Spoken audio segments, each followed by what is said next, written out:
Hi everyone, this is Ants. Today I'm going to show you how to slaughter a bunch of Godot plushies very efficiently. How about we land on them? That's pretty cool. But anyways, in all seriousness, why am I showing you this? Well, this is basically two plugins that I created, basically put together so that we can do this. We have 500 physics controlled Godot plushies, and they're nodeless. They're just using the physics server directly. And these animated plushies are vertex animation textures using my OpenVAT for Godot plugin.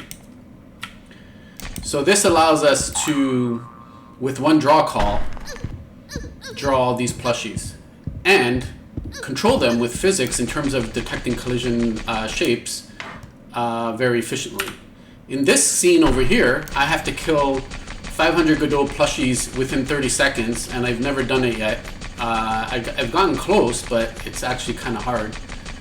And this is playing a different animation. It's playing the play animation. But let's go back to this one. I'm going to show you the collision shapes.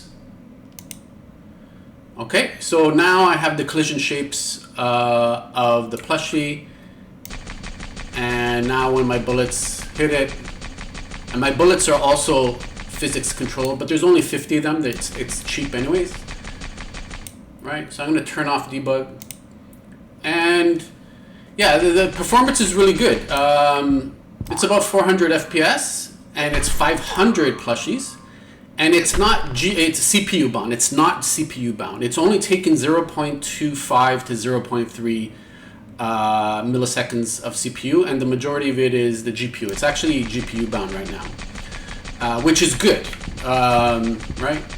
And if you add more plushies, it's not going to slow down because of the CPU, i.e. my C++ GD extension that handles collisions.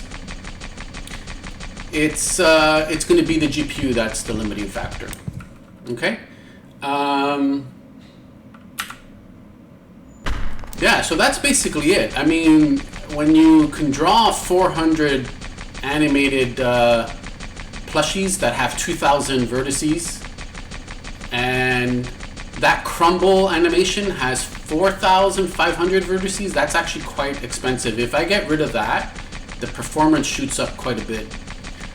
But again, this is more of a test to prove my physics engine is very, very efficient. So that's it, guys. Hope you enjoyed it.